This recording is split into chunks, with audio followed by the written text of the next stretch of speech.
Politique, une émission hebdomadaire consacrée à la politique nationale, présentée par Claudette Eworé et Achille Mwanda Moussoti, tous les mardis à partir de 10h05, avec 2 rediffusions dans la semaine. Mardi, 20h, jeudi, 20h. Mesdames et messieurs, chers auditeurs, bonjour ou bonsoir selon vos zones et heures d'écoute. Après le confinement total du Grand Libreville, nous vous retrouvons dans le cadre de l'émission Gabon Politique, un rendez-vous hebdomadaire initié par la rédaction de Radio Gabon. Nous recevons cette semaine un acteur politique de l'opposition dite républicaine et modérée, en la personne de Jean-Pierre Ndong Abessolo, président fondateur du parti politique Cause commune pour le développement du Gabon, en abrégé CCDG, créé en 1999, mais qui a obtenu son récépissé officiel en 2011, 12 ans plus tard. Notre invité est également président de l'ANC, Alliance nationale des constructeurs.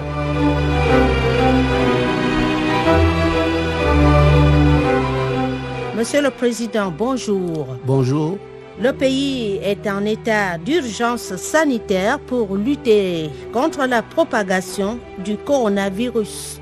Comment vous vous sentez dans ce contexte de confinement et de danger public?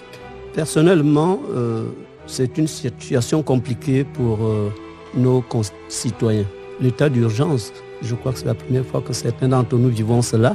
Et je crois que le pouvoir a eu raison de décréter cet état d'urgence vu la dangerosité du Covid-19. Nous voyons les ravages que ce virus fait par ailleurs sous d'autres cieux. Et chez nous, on peut encore dire jusqu'aujourd'hui que la main de Dieu est tendue sur le Gabon parce qu'il n'y a pas encore l'hécatombe. Nous n'avons pas encore atteint le pic comme cela se fait.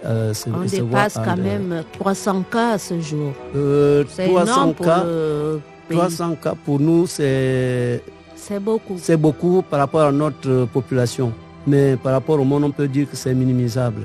Personnellement, je me sens à l'aise dans ce confinement. Je respecte les mesures barrières que le gouvernement a prescrites et dictées par le chef de l'État, le président de la République. Et aujourd'hui, ma maison, je peux dire ma maison, parce que nous sommes tous confinés et chacun surveille les siens. Je garde mes enfants à la maison et quand je sors, moi-même, je porte le masque et tout ce qui s'ensuit, je respecte les mesures barrières. Bienvenue dans ce studio de Radio Gabon où l'équipe de Gabon Politique est ravie de vous recevoir pendant 52 minutes, la durée de l'émission. En face de vous, Claudette Eworé, c'est moi et Achille Mwanda Moussoti pour le débat. Achille, bonjour. Bonjour Claudette. Mais avant d'engager la discussion, nous vous rappelons l'esprit et le but de l'émission. Gabon Politique est en effet une tribune que Radio Gabon, la chaîne nationale, offre aux acteurs politiques et à tous ceux qui s'intéressent au débat public, sans distinction d'appartenance idéologique ou de camp politique. Le but étant de permettre à chacun de défendre et partager ses convictions et visions en faveur du développement de notre pays et surtout pour garantir la vitalité de notre démocratie. Vous conviendrez avec nous que l'on ne doit pas toujours attendre les périodes électorales pour s'adresser aux Gabonais. Le contact devrait être permanent, d'où ce lieu d'échange qui se veut constructif et sans tabou. Les questions sont ouvertes, parfois embarrassantes, mais des questions qui s'inscrivent dans la logique du devoir de vérité et de responsabilité de notre profession, tel le décrivait Albert Londres, journaliste français. Nous aimons le citer dans cette émission. Notre métier n'est pas de faire plaisir, non plus de faire du tort, il est de porter la plume dans la plaie. Fin de citation. Est-ce que cette conception du journalisme vous sied dans votre double casquette de communicateur et de leader d'opinion? Je suis à l'aise dans tout ce que vous venez de dire et en tant que journaliste de formation, aujourd'hui président de parti politique, c'est une bonne chose de créer ce genre d'émission parce que ce sont les partis politiques aujourd'hui qui animent le débat démocratique. Qu'il soit accepté ou pas, mais le débat est là. Et c'est très important. En tant que journaliste, je vous encourage déjà pour le travail si objectif que vous êtes en train de faire par souci de sauver l'image de la profession qui a toujours été mal vue, parfois malvenue, parfois mal comprise. Et je dis chapeau à Gabon Politique. Merci. Nous allons aborder la première question portée sur les préoccupations d'actualité avec vous, Achille. Monsieur le Président, bonjour. Bonjour. Alors, on vient de célébrer la journée internationale à la liberté de la presse. Alors, le thème aujourd'hui a un lien justement avec le danger qu'encourent les journalistes en cette période de Covid-19. Comment avez-vous perçu déjà ce thème? Journaliste sans crainte. Journaliste sans crainte. En tout cas, le journaliste est un soldat de l'information, un soldat de la vérité. Le journaliste doit se trouver là où personne d'autre ne peut se trouver, en dehors de lui, qui est à la quête de l'information, et qui dit information objective, information véridique, vraie, vérifiée. Aujourd'hui, le travail que la jeune génération de journalistes fait aujourd'hui est appréciable, parce que cette génération ne fait plus trop dans le mélange de genres.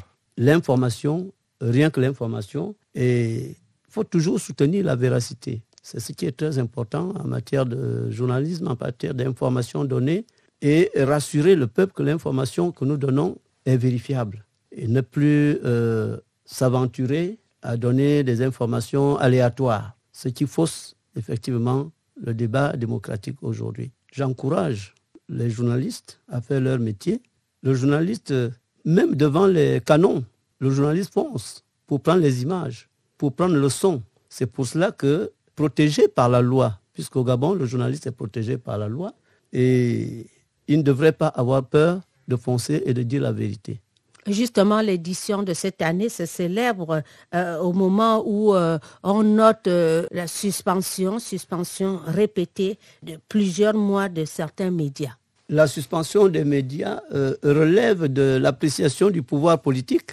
Vous savez, nous sommes en démocratie et c'est tout cela la démocratie. L'information est encadrée par les lois. Le journaliste, dans sa formation, il apprend qu'il doit dire la vérité, rien que la vérité. Maintenant, s'il se trouve frappé pour avoir dit la vérité, faute n'est pas à lui, faute est à celui qui le frappe. Parce qu'aujourd'hui, nous sommes aussi en Afrique. Vous savez, sous les tropiques, comment nos pouvoirs dirigent.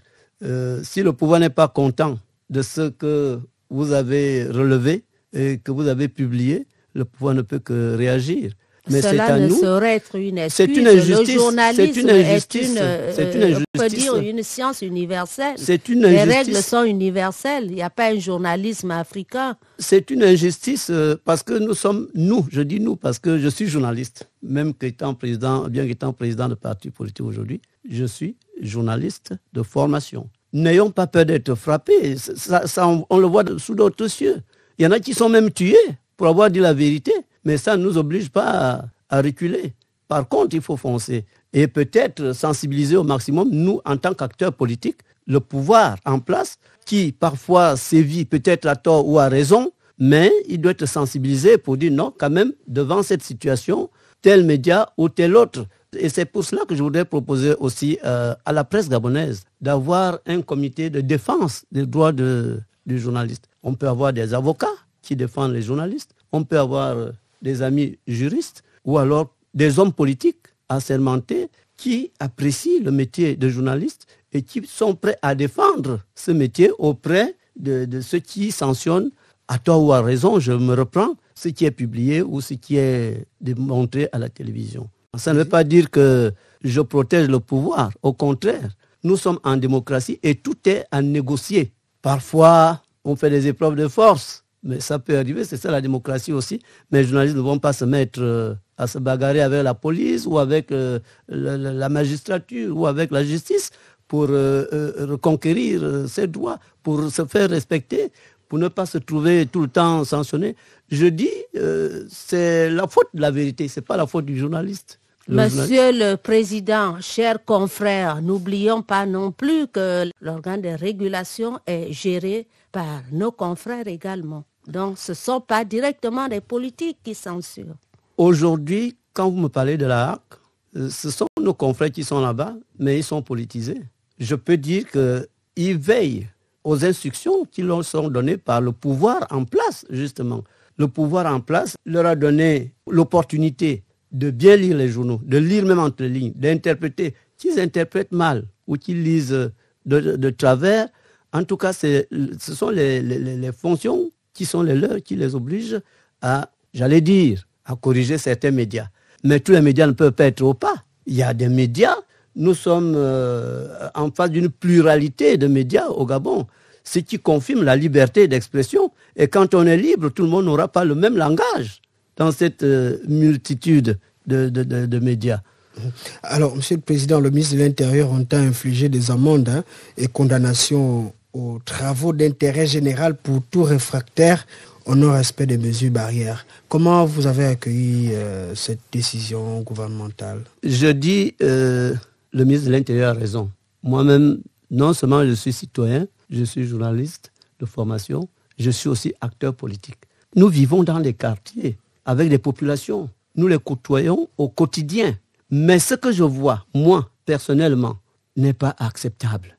Vous avez des gens qui ont des masques, mais son masque ne couvre que le menton dans la rue. Et ils marchent nez au vent. Et on dit que cette maladie entre par le nez, par la bouche, à la limite, par le contact avec les mains. C'est pour cela que nous nettoyons souvent, très souvent, nos mains. Mais quand quelqu'un s'expose, il croit qu'il défie l'autorité. Non, l'autorité est là pour veiller à la santé des populations. Et si les mesures sont là, ce n'est pas de la dictature. Certains croient que c'est de la dictature. Non, ce sont des mesures préventives pour nous protéger de la maladie. Si nous-mêmes nous nous exposons et qu'on se retrouve sur un lit de l'hôpital, quitte à perdre notre vie, ce ne sera pas la faute du pouvoir en place. Le ministre de l'Intérieur qui veille à la sécurité sur le plan intérieur des populations a le droit et il a bien fait de prendre ces mesures. Je ne le dis pas parce que je ne suis pas membre du gouvernement, je ne suis pas du PDG non plus. Ce n'est pas une affaire politique, c'est une affaire de santé. Et on dit chez nous, la santé n'a pas de prix. On nous demande un effort personnel pour sauver nos propres vies, pour sauver les vies de nos familles, de nos foyers, de nos enfants, de nos familles. Quel effort de plus attendons-nous du gouvernement et du pouvoir? Ce sont des mesures barrières, j'allais dire élémentaires, et facilement supportables, sauf que le confinement qui oblige les familles à rester à la maison, trouve, dans la majorité des cas, des gens qui ne le supportent pas parce que les mesures d'accompagnement n'ont pas suivi. Les mesures d'accompagnement, vous avez vu tout ce que le gouvernement a prévu. Il y a les bons d'achat, il y a la distribution des kits alimentaires. Il y a une banque alimentaire qui a été constituée et cette banque alimentaire ne profite pas malheureusement à toutes les familles confinées. Le gouvernement a déjà pris note, puisqu'on a bien vu ces manquements. Semble-t-il qu'il y a des réponses pour corriger la première phase. Autre préoccupation, la communauté scientifique et médicale vient enfin d'être sollicitée par le gouvernement pour faire des propositions afin de soutenir la stratégie de riposte contre le coronavirus. Comment avez-vous accueilli ou perçu cette démarche du gouvernement? Je suis en train de dire que le gouvernement est en train de suivre ce que l'opposition a proposé depuis la concertation à laquelle le Premier ministre avait associé les partis politiques de la majorité et de l'opposition. Nous avions une batterie de propositions à faire au gouvernement, mais ce jour-là, malheureusement, le gouvernement n'a pas accepté l'échange. Et ce qui fait qu'aujourd'hui, dans nos déclarations, vous le savez sûrement, nous avons fait toutes ces propositions-là. Dernièrement, notre sortie il y a quelques jours, nous avons demandé au gouvernement justement d'associer toutes les compétences, les médecins, les chercheurs et les tradipraticiens. Et j'entends dans la tradimédecine, la pharmacopée. Vous voyez, dans les autres pays, ça se fait. Nous sommes en Afrique et nous sommes forts par nos forêts, par nos eaux et toute la science traditionnelle que Dieu nous a léguée. Je trouve que c'est une bonne démarche que le gouvernement accepte enfin à écouter d'autres propositions. Parce que mais cette réflexion n'est pas l'exclusivité de l'opposition. Dans le gouvernement, il y a aussi des têtes pensantes. Nous ne disons pas qu'il n'y a pas de têtes pensantes au gouvernement. Il y en a, puisqu'ils nous ont proposé des mesures barrières avant de nous consulter. Il y en a, mais nous disons qu'ils devaient aller plus loin. Et en allant plus loin, associer toutes les compétences. C'est ce que je suis en train de dire. Au sujet de la prise en charge des loyers par les pouvoirs publics, le bailleur passe à la caisse cette semaine. L'annonce a été faite par le ministre de l'économie et des finances, Jean-Marie Ogandaga. Il s'agit, il faut bien le préciser pour nos auditeurs, des locataires ayant perdu leur emploi en raison des mesures gouvernementales liées à la lutte contre le Covid-19. Une analyse à ce sujet, monsieur le président? Ça, c'est le dossier le plus compliqué et le plus embarrassant. Mais l'annonce d'abord du paiement des loyers. Nous sommes habitués aux annonces. Nous sommes habitués aux annonces et il faudrait que cette annonce soit effective. Nous voulons et nous le souhaitons qu'elle soit effective pour ces propriétaires qui seraient heureux après avoir perçu justement ce que le gouvernement... Il s'agit bien de ceux qui ont accepté de constituer le dossier. Puisque beaucoup n'ont pas cru à la volonté. Il y a beaucoup de dossiers qui ont été rejetés, je regrette de le dire. Bien sûr, parce qu'il il fallait des critères quand même. Parce qu'on ne peut pas ouvrir et fermer en même temps.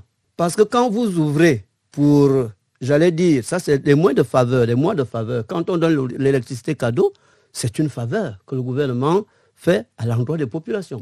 Quand on donne l'eau cadeau, il fallait aussi couvrir. Tout le monde n'est pas économiquement faible, mais il y a des locataires qui travaillent, qui ne gagnent pas 80 000 francs quelque part, qui ne vivent que de ça et qui ont été contraints de rester à la maison parce que soit leur employeur leur aurait demandé de le faire parce qu'ils ne sont pas liés officiellement par un contrat, soit ils ont peur de sortir, de peur de recevoir des sanctions et de tout autre responsable chargé de veiller au grain. Je suis quand même parmi les gens qui sont déçus par cette mesure. Victime. Parce que je suis... Simple déception ou vous êtes victime? Je suis petit propriétaire. Donc vos dossiers ont été rejetés, c'est pour ça que vous contestez... Non, je vais vous expliquer justement pour cela. Quand on dit qu'il faut fermer les bars, je prends un exemple. Moi j'ai un locataire qui loue une pièce chez moi et qu'elle a transformée en bar. Et cette locataire, malheureusement, c'est une jeune dame d'une trentaine d'années qui a 2 enfants, qui vit de ça, du bar. Quand on ferme le bar, maintenant, le dossier de cette personne est allé au ministère de l'économie et des finances. Évidemment, tous les papiers ne sont pas réunis. Quand on vous demande la fiche signalétique, on vous demande les patentes, on vous demande la patente du mois, ça veut dire et déjà, si cette patente-là est absente, le dossier est rejeté. Monsieur, ça veut dire qu'elle mène une activité illégale. C'est pas une activité illégale. Puisqu'on a demandé de créer des entreprises, le bar c'est une entreprise. Mais c'est pas illégal, je vous dis qu'en dehors de la fiche signalétique qu'on demande, il y a d'autres petits papiers déjà, qui existent, si elle n'a pas la nous fiche, ne pouvons pas réunir tous ces papiers. Si elle n'a pas de fiche, ça veut dire qu'elle n'est même pas reconnue, elle ne paye pas les impôts. Justement, les mesures barrières ont aussi mis des barrières à la vie de certains. Peut-être qu'il faut qu'elle se constitue pour bénéficier de ce type d'allocation.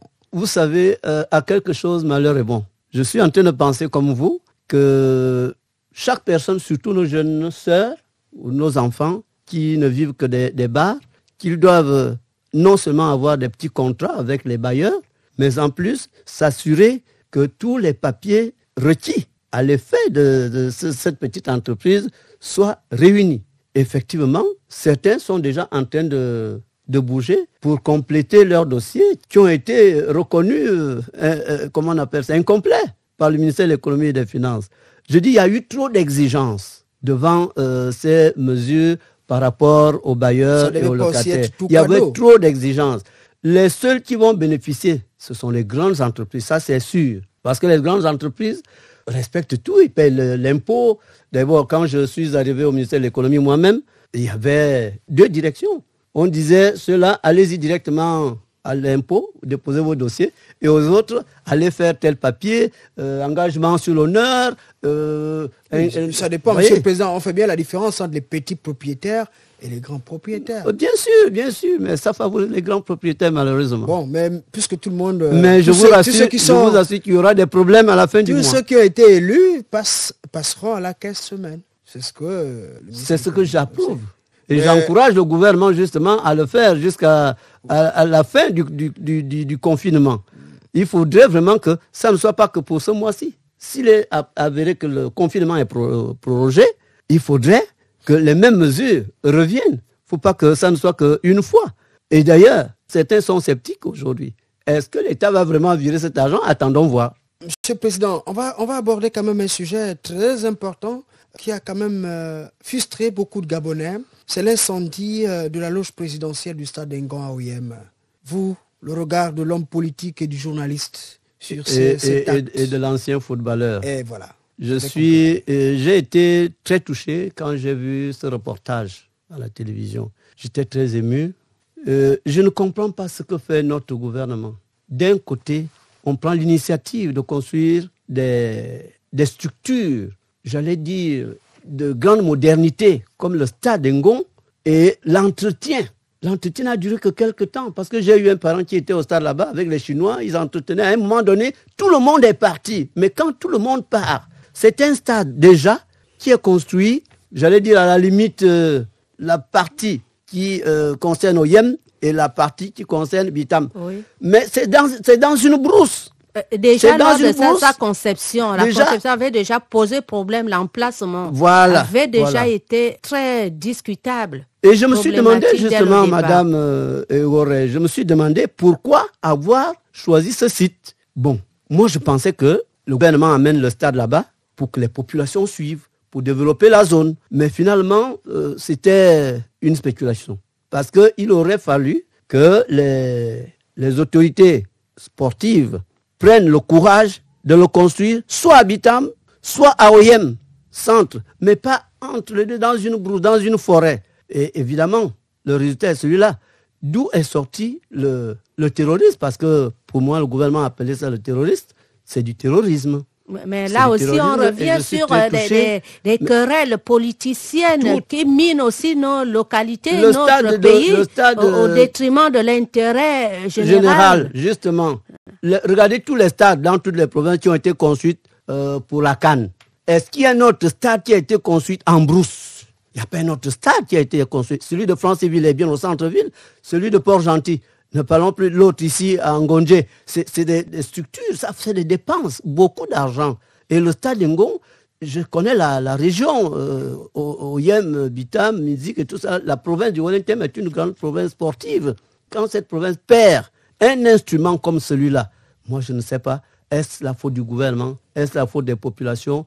En tout cas, le terroriste, on dit que tout ce que Dieu fait bon, je crois que le terroriste qui s'est fait signaler en brûlant ce stade, si jamais on l'attrape, il donnera de bonnes raisons. Et on saura d'où il vient, de quel camp il est, de quel parti il est, s'il est politicien. En tout cas, je souhaite que la vérité, toute la lumière soit mise s'il est du parti CCDG. S'il est de la CCDG, qu'il soit sanctionné. La loi, c'est la loi, que la loi fasse son travail. La justice doit faire son travail, si jamais il est rattrapé. Moi, je ne soutiens pas les malfaiteurs. Même si c'est mon fils qui est malfaiteur, qu'il soit sanctionné par la loi que méritent les malfaiteurs. Et je dis, le stade d'Engon, c'est une situation à revoir. Malheureusement, on ne peut plus le déplacer, mais que faire? Il faut concevoir une nouvelle politique pour drainer les gens vers là-bas, pour sauver cette structure sportive. Ça, alors, Monsieur le Président, on va avancer avec votre parcours. Jean-Pierre Ndong Abessolo, on a dit tout à l'heure, il est journaliste, nous vous connaissons parce que vous êtes notre confrère, mais pour le commun des Gabonais, est-ce que vous pouvez faire un petit rappel de votre formation, de vos états de service avant de plonger dans le monde politique? Je commence par dire que Jean-Pierre Ndong Abessolo, votre humble acteur politique, je dis bien humble, parce que nous nous centrons sur le positivisme religieux. Positivisme religieux. On en parlera tout à l'heure. Je suis de formation journaliste. J'ai été dans les structures scolaires et académiques des missionnaires, depuis le petit séminaire Saint-Kizito d'Angon. Je suis arrivé au séminaire Saint-Jean de Libreville et avec pour collège Bessieux. C'est là que j'ai obtenu mon bac en 1979 pour m'envoler vers Bruxelles, en Belgique, où j'ai été finalement inscrit à l'Université catholique de Louvain. Je fais partie des premiers Gabonais diplômés de l'Université catholique de Louvain. Aujourd'hui, j'ai commencé à faire mes pas, étant étudiant, parce que j'étais secrétaire général de l'UJPDG de Bruxelles, en Belgique. Et dès que je suis rentré, évidemment, j'ai continué, je dirais un peu, et discrètement, parce que la profession m'obligeait à ne plus faire de politique. Le journaliste, c'est quelqu'un qui ne doit pas, choisir un camp. Le journaliste, c'est quelqu'un qui entre dans toutes les maisons pour prendre l'information, qui rentre, qui voyage un peu partout à travers le monde. Et c'est pour cela que je me suis mis en réserve de la politique. Cependant, j'ai repris la politique en 97. Alors, j'étais membre du comité central et je suis sorti la même année pour éviter des heurts avec mes aînés qui ne fonctionnaient pas selon les desiderata des populations. Faisant partie des gens qui défendent la vérité par ma formation, j'étais obligé de me mettre un peu de côté parce que je n'aime pas mentir. Je n'aime pas qu'on mente aussi aux autres. On promet beaucoup de choses. On a pourtant les moyens de réaliser ce qu'on a promis, mais on ne le fait pas. C'est pour cela que j'ai reculé. Et en reculant, j'ai eu l'idée de créer ma propre formation politique pour justement continuer d'être défenseur de la vérité, pour continuer de sensibiliser les miens, c'est-à-dire les Gabonais, dans le sens où la démocratie serait une bonne chose, pour que tout le monde s'implique, pour qu'il n'y ait pas de bagarre entre nous. C'est pour cela que la CCDG s'est située au centre du débat politique. Mais nous sommes peut-être aujourd'hui incompris, mais nous avons participé à beaucoup de choses positives au Gabon, en dehors du fait que le parti doit avoir des élus, mais nous sommes présents dans d'autres Vous dites secteurs. Opposition républicaine et modérée. Oui. Tout à l'heure, vous parliez du centre. Est-ce que vous pouvez revenir sur votre positionnement? Je dis bien, pourquoi l'opposition? Je me retrouve dans l'opposition parce que je suis parti du PDG. Et comme la Constitution, ce qui est évidemment sanctionné par le Code électoral, c'est deux camps, la majorité et l'opposition. C'est une situation qui a été adoptée après la conférence nationale, après les différentes concertations politiques. Ils ont consacré la majorité et l'opposition. La majorité, c'était la majorité présidentielle, c'est-à-dire ceux qui avaient choisi le camp du président de la République. Et l'opposition, ceux qui s'opposaient à ce camp. Il n'y avait pas de centre. Et pourtant, le centre avait été évoqué lors des accords de Paris, avec Pierre Mamboundou, les Oyonaba et autres, aujourd'hui Jean-François Ntoutumeman. Le centre avait été bel et bien évoqué. Mais ils ont refusé le centre. Mais ayant le récépissé, et continuant d'être le leader politique de cette formation, il fallait que je choisisse un camp. Et le plus proche pour moi, et le plus réaliste pour moi, puisque j'étais parti du camp présidentiel, c'est l'opposition.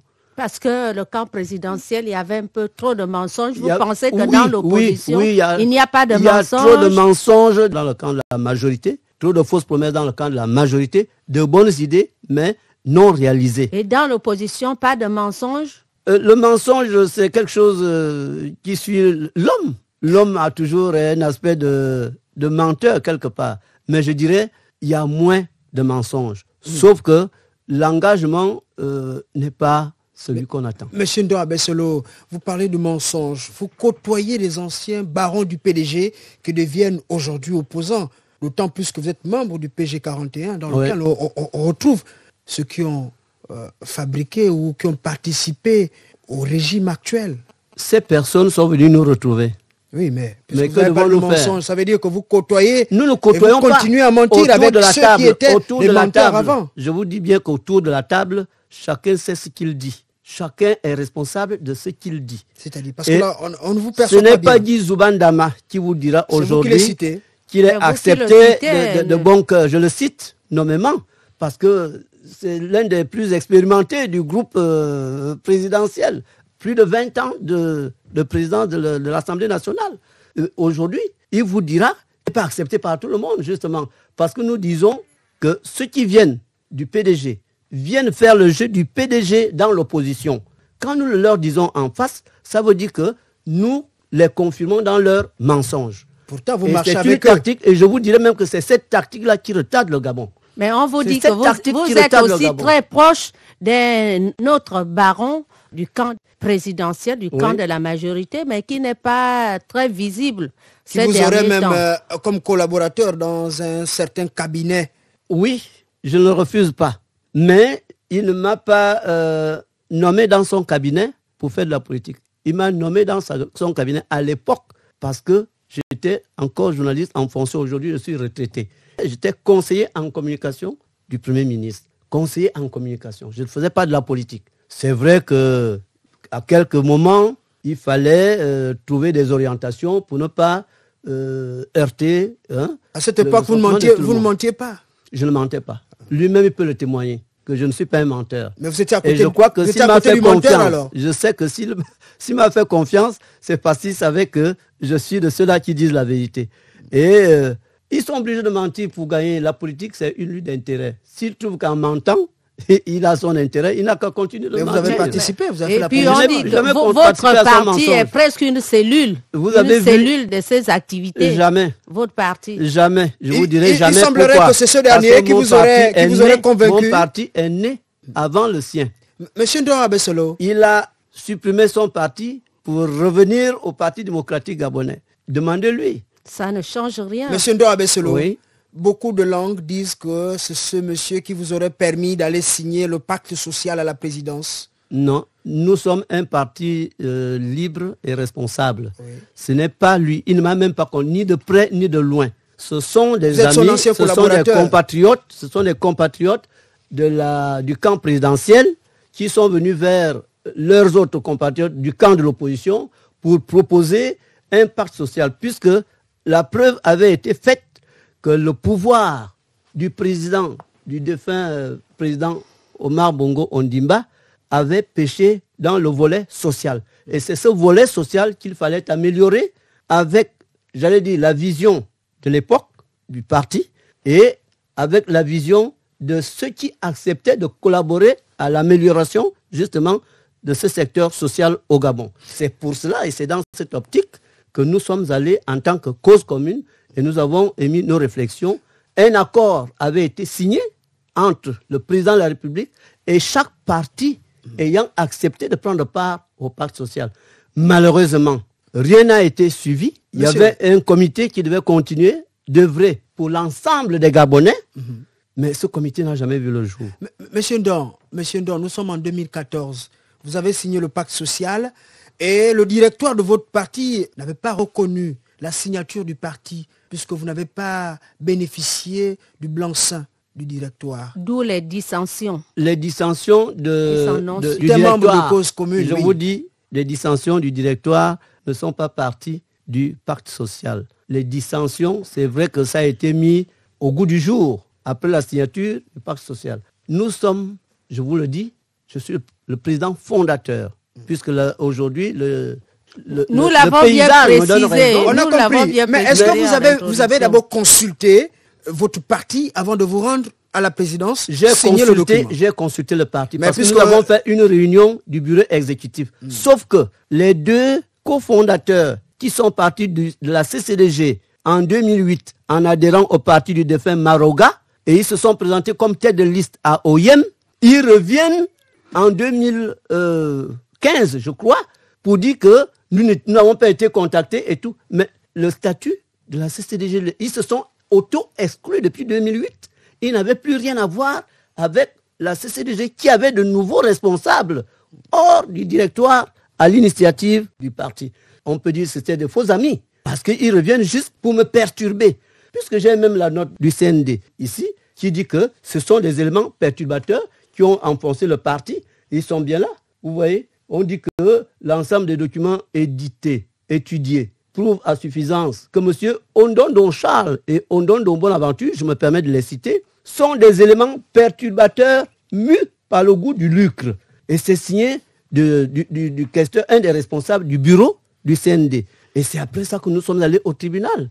Et devant le tribunal, ils ne se sont jamais présentés. J'avais pris un avocat en la personne de Maître Mbourou Idjako. Et j'avais payé de l'argent, puisqu'on ne prend pas un avocat pour s'amuser, quand bien même que ce soit des frais, mais la loi devait définitivement trancher par rapport, après notre plaidoirie au CND. En quelques lignes, le CND m'a donné raison, et au tribunal, ils ne se sont jamais présentés.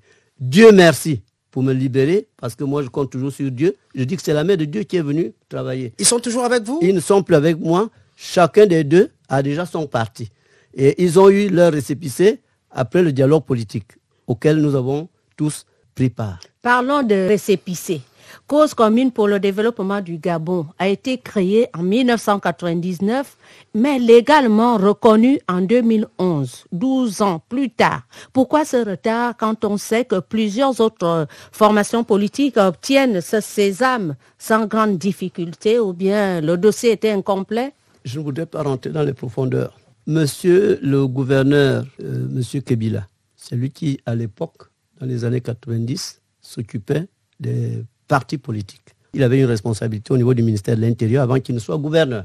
À l'époque, lorsque vous déposiez un dossier de demande de légalisation d'un parti, d'abord de déclaration et de demande de légalisation, ce dossier faisait le tour des provinces du Gabon avec les signataires.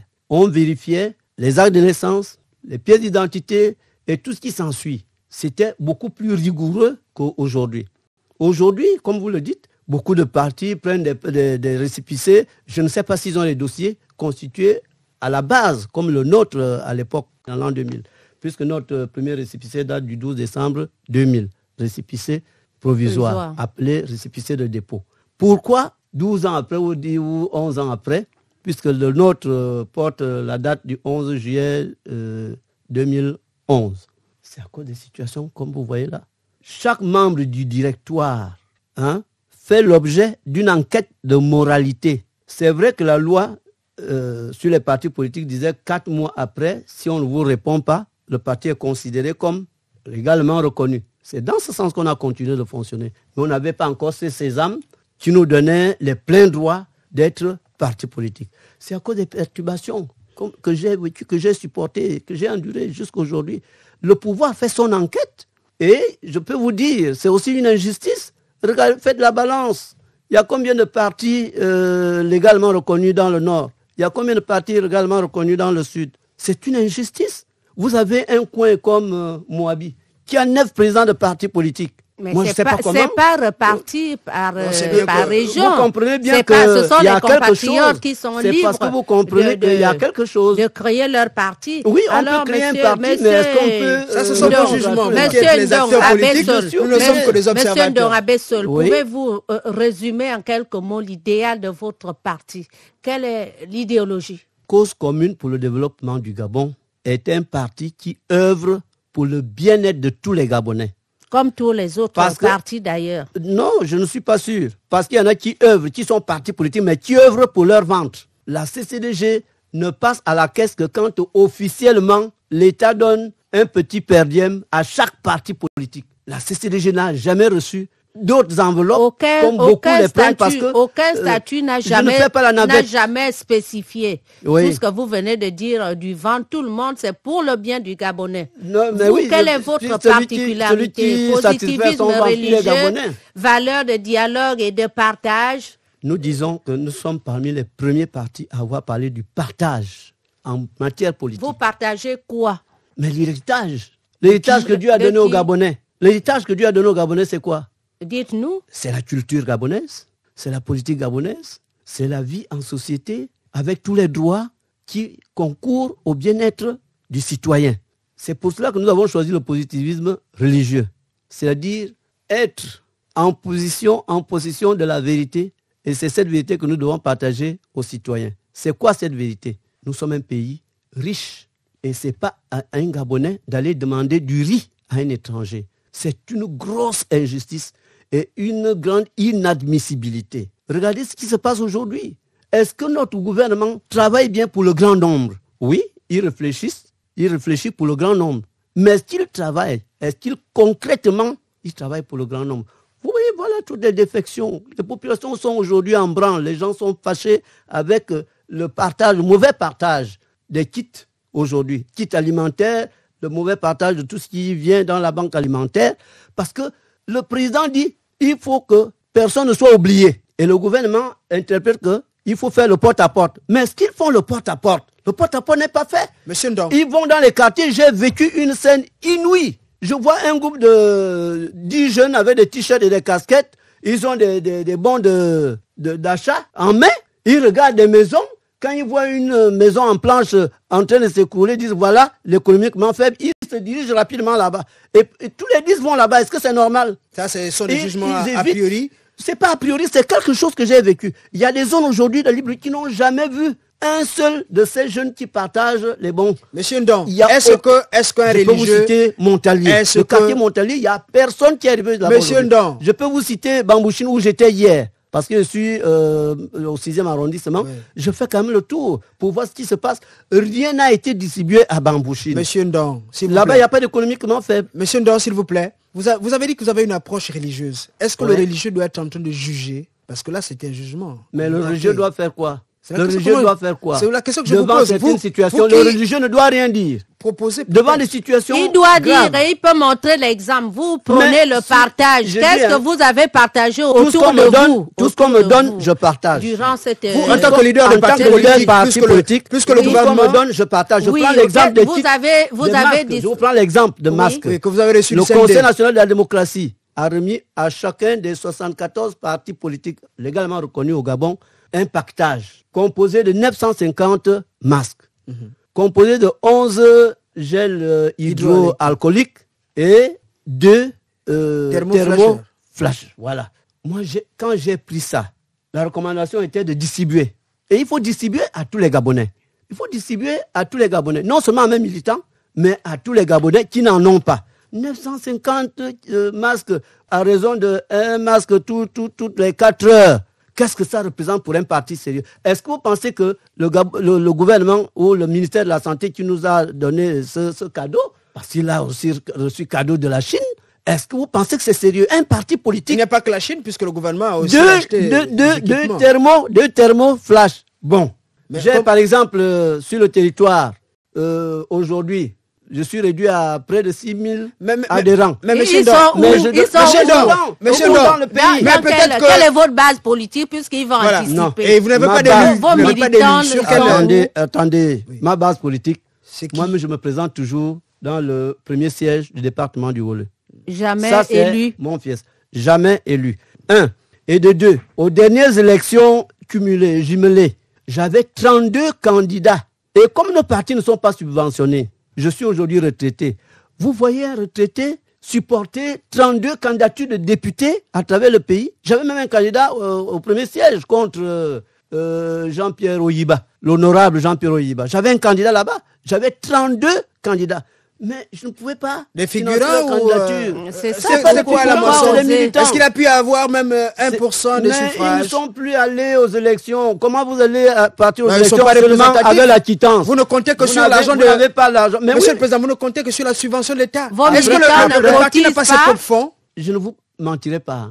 Je dis que le président Bongo, qui a forgé cette nation après Léon Mba, n'a jamais appris aux Gabonais à cotiser pour la meilleure cause. Les Gabonais n'étaient pas habitués à cotiser. Lui, c'était un grand donateur. Donc vous n'avez pas... Quand il y avait une situation, lui-même, il mettait la main dans la poche de droite, il donnait. Monsieur le Président, vous n'avez pas formaté vos militants. C'était un gros donateur. Les temps ont changé, il faut à quand les cotisations? Il n'y a plus d'argent les dans le Gabonais pays. apprennent vite. Les Gabonais ont appris à ne pas cotiser. Voilà. Monsieur le Président. La cotisation dans mon parti part de 500 francs à 5 000 francs. 500 francs pour les populations dites économiquement faibles, les étudiants, élèves et autres. 1 000 francs pour ceux qui gagnent moins de 100 000 francs et 2 000 francs pour ceux qui gagnent au-dessus. Monsieur le Président, est-ce que vous voyez, c'est vraiment minimiser la chose. Mais quelqu'un qui doit cotiser 500 francs par mois pour son parti, vous allez retrouver avec 18 bières sur la table qu'il consomme seul, mais il ne peut pas cotiser 500 francs. Vous voyez un peu, vous ne jouez pas votre rôle, vous, en tant que communicateur et leader, il faut sensibiliser. Éduquer vos militants. Je ne vous dirai pas que je suis fatigué de sensibiliser. Le Gabonais, il est habitué à la facilité. Un leader de parti qui tient un tel discours, est-ce que ça marche? Mais ça ne peut pas marcher. Demandez à tous les autres partis si leurs militants cotisent. Okay. Monsieur le Président, à l'époque, moi, je cotisais obligatoirement au Parti démocratique gabonais parce qu'on prélevait à la source. Hein, vous le savez, on prélevait à la source. Mais nous autres, nos partis, nous allons prélever à la source chez qui? Bon, Monsieur le Président, votre parti existe depuis plus de 20 ans. Oui. Jamais un élu. Non, un compte d'abord. On peut commencer par là, Claudette. Un compte bancaire. Voilà. Oui, nous avons un compte bancaire qui n'est alimenté que quelques membres du bureau exécutif. Mais les autres citoyens ne comptent pas. Et vous ne comptez que sur la magnanimité du chef de l'État comme le faisait Feu Omar Bongo? C'est même pas de la magnanimité. C'est un droit aujourd'hui de subventionner les partis politiques. Le Congo subventionne ces partis politiques, même de l'opposition, à concurrence de 50 millions par an. Et il y a combien de partis? Pour le fonctionnement. Combien de on n'est pas encore au niveau des élections. Pour combien de partis, Monsieur le Président? Parce qu'on sait qu'on est presque à 100 partis au Gabon, pour moins de 2 millions d'habitants. Si nous sommes à 100 partis au Gabon, nous avons une population de moins de 2 millions d'habitants. Le Gabon est suffisamment riche pour soutenir les partis politiques, pour l'animation politique. Pour remplir les ventres des leaders politiques au détriment des populations. C'est encore ça? C'est pas tous les leaders qui se remplissent les ventres. Il y a des leaders intègres. Il y a des leaders qui pensent à leur base. Il y a d'autres, quand ils ont pris, c'est pour eux-mêmes. Ils s'achètent des voitures. Ça, j'en connais. Comment peut-on les identifier? Ils n'ont même pas de maison, mais ils s'achètent des VX. Comment peut-on les identifier, ces leaders-là, qui se remplissent des ventres, qui ne pensent pas au peuple? Mais ce sont les égoïstes. Mais comment ils copient sur les égoïsmes du PDG. Ok, Monsieur le Président, on ne va pas terminer l'émission. Ils copient sur les égoïsmes du Parti démocratique gabonais. Ça, ce sont des a priori. Le PDG ne partage que quand il s'agit d'une campagne. Monsieur le Président, Monsieur le Président, on ne va pas terminer. Vous m'avez invité pour débattre. Exactement. Je vous dis la vérité. D'accord. Je vous dis la vérité. Monsieur le Président, vous étiez au dialogue d'Angonje. Oui. Vous êtes allé là-bas parce que vous aviez faim? Non, je suis allé au dialogue d'Angonje pour représenter la CCDG parce que le pays était en danger. C'était à l'issue de tout ce que nous avons vécu.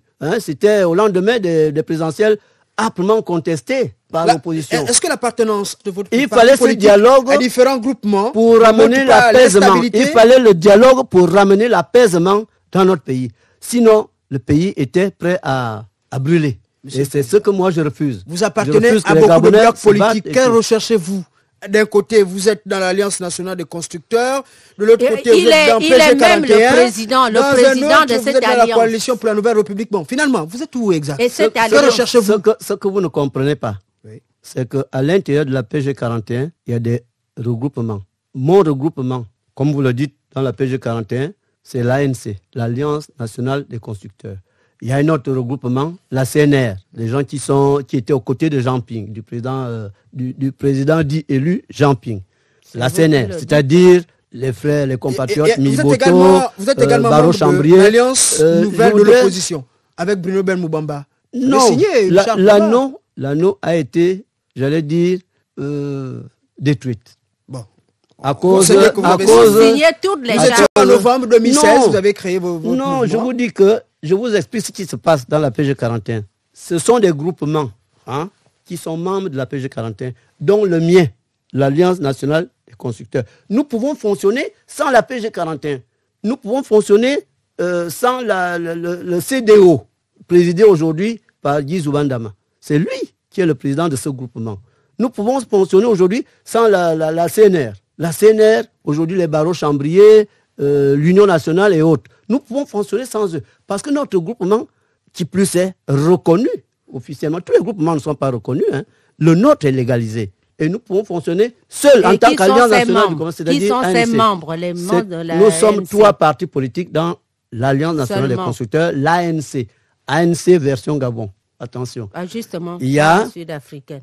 Le Parti du Peuple Uni, dirigé par le collègue Jacques Rungu. Il y a le Mouvement démocratique pour la justice sociale, présidé par Pierre Anissé Mbadiga Manganga. Nous sommes 3 dans ce regroupement. Donc, je ne fais pas de la balade entre les groupements. Mais quand on appelle maintenant les groupements à signer une charte commune, je me présente en tant que leader de l'ANC. Moi, je ne suis pas un papillon pour aller à gauche, à droite, partout, butiner et tout ça. Non. Je me veux un homme sérieux, intègre dans mon comportement. Je ne voudrais pas, quand je passe quelque part, on me dit, voilà un menteur qui parle, voilà un imbécile, voilà un faux journaliste et tout. Vous savez comment les Gabonais nous traitent aujourd'hui. J'aime garder ma dignité et je vous dis que je ne vais pas partout. Parce que ceux qui vont partout, ils vont partout parce qu'ils veulent vivre. Moi, je vis. Je suis aujourd'hui retraité, je vis. J'ai ma femme, j'ai des enfants, j'ai un chez moi. Mais vous avez aussi, malheureusement, des présidents de partis qui n'ont jamais construit, mais qui ont les VX, mais qui louent. Oui. Votre parti a un siège? Justement. J'ai un siège. Le siège est à Nzangayon. précisément au quartier Parce qu'on sait que beaucoup, il est en reconstruction. Des sièges dans les voitures. Il est en reconstruction. Le siège est en reconstruction. Malheureusement, je ne sais pas combien de temps ça va me prendre. Aujourd'hui, je ne suis plus en fonction. Ça aurait été plus facile quand j'étais en fonction. Et je parlais de la subvention. Malheureusement, c'est cette subvention justement qui devrait aussi permettre aux partis d'avoir un beau siège. Vous voyez, c'est ça. Mais le pouvoir ne veut pas nous donner la subvention de fonctionnement. Parce qu'au dialogue, on a voté 3 types de fonctionnement, de subvention. C'est celle-là que nous réclamons. Ce n'est pas la subvention parce que vous avez 10 candidats à l'élection, ou 20, ou 30, ou 50. Ce n'est pas la subvention. Parce que ça existe. Vous n'êtes pas sûr de l'avoir, puisque vous n'avez aucun élu. Mais ce n'est pas les élus, justement, qui donnent la subvention. Les partis, ça, c'est déjà, gazelles ne sont pas sûrs de l'avoir. Ça, c'est un autre type de subvention. Cette subvention, j'allais dire, subventionne les partis qui ont des élus, les élus de la République, et les élus locaux et les élus nationaux. Ça, c'est une autre subvention. L'autre, c'est en période électorale. Si vous avez 10 candidats, 20, 30, c'est au prorata de ce que vous présentez. Mais la subvention de fonctionnement est obligatoire pour tous les partis politiques, pour permettre à chaque parti de fonctionner. Quel que soit le montant qu'on pourrait nous accorder, on a besoin de dire, je ne prendrai pas dans ma pension pour soutenir tout un parti politique. J'aurais besoin d'un ordinateur, d'une secrétaire, de ceci ou de cela, mais tout ça, c'est la subvention. Vous avez fait ce plaidoyer au CND qui est, semble-t-il, votre porte-voix? Oui, il n'y a pas que la CCDG qui en parle au niveau du CND, c'est tous les partis politiques, même de la majorité. La subvention de fonctionnement, elle est nécessaire pour la vie politique du pays. Mais quand on nous la prive... La CCDG ne vise-t-elle pas le fauteuil présidentiel? Vous savez, Madame Warren, chaque parti est créé pour venir au pouvoir. La CCDG ne refuserait pas, si l'opportunité s'offrait à lui, d'être investi candidat pour le fauteuil présidentiel. Mais nous n'en sommes pas encore là. Préparer parce que 2023 nous préparons déjà depuis 20 ans. 2023, année de la prochaine élection présidentielle dans notre pays, selon la Constitution. Vous savez, les élections présidentielles sont des élections, j'allais dire, imprévisibles. Vous ne savez pas ce qui va se passer. Est-ce que nous serons dans un groupement? Est-ce qu'il faudrait un candidat unique de l'opposition ou une multitude de candidats?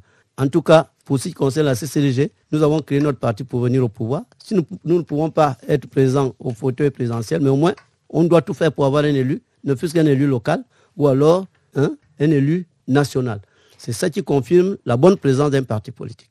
Monsieur le Président, un dernier message à l'endroit des populations gabonaises face à l'ennemi du moment, la Covid-19. Je dirais à mes frères et sœurs, à mes enfants gabonais, de respecter les mesures barrières annoncées par le gouvernement. Ce n'est pas difficile. Il y en a qui disent que ça étouffe. Mais oui, entre l'étouffement du masque et l'étouffement de la maladie en salle de réanimation, il faut choisir le plus petit étouffement, qui est le port du masque. Il faut laver les mains régulièrement. Il faut garder les enfants à la maison, surtout les enfants. Tout comme les vieilles personnes, ce sont des personnes à risque, à haut risque même. Moi, je me permets de sortir parce que je respecte les mesures barrières. Ce n'est pas trop demandé. Quand le gouvernement nous oblige à porter le masque, faisons-le. C'est pour notre santé. La santé n'a pas de prix, mes frères et sœurs. Respectons les mesures gouvernementales. Ce n'est pas de la politique pour dire que c'est le PDG qui me recommande ça. Ce n'est pas le PDG. C'est pour notre santé. Et même si c'est le PDG, là au moins, c'est une bonne initiative du PDG de nous recommander de porter le masque pour ne pas attraper la maladie. Faisons-le. Continuons de le faire, ne nous fatiguons pas. Ne défions pas les autorités. Il y en a qui défient l'armée, la police. J'ai trouvé des gens à qui j'ai parlé. Il a un masque, mais il le tient avec son cartable, avec son portefeuille. Non, le masque se met pour couvrir le nez et la bouche. Il y en a qui couvrent seulement la bouche, mais le nez est exposé. Vous voyez? Supportons, acceptons, appliquons les mesures barrières recommandées par le pouvoir en place. C'est une bonne chose pour nous. C'est notre santé, ça y va de notre santé et de l'équilibre familial. Parce que quand on perd un membre par négligence, vraiment ça fait mal. Merci pour tous ces bons conseils. Chers auditeurs, nous sommes arrivés au terme de cette émission Gabon Politique et merci de nous avoir suivis. Nous avons reçu le président de la cause commune pour le développement du Gabon, CCDG, une formation politique de l'opposition dont l'idéologie reste le positivisme religieux basé sur des valeurs de dialogue et de partage. Merci Monsieur le Président du CCDG d'avoir honoré notre rendez-vous démocratique.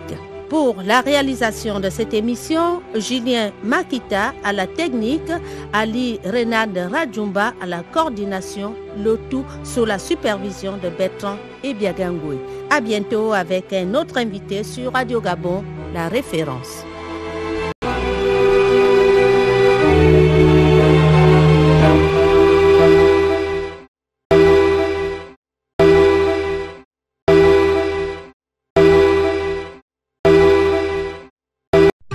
Vous êtes câblé sur Radio Gabon émettant de Libreville, 88.7, 96.5 FM. Où que vous soyez, nous sommes avec vous.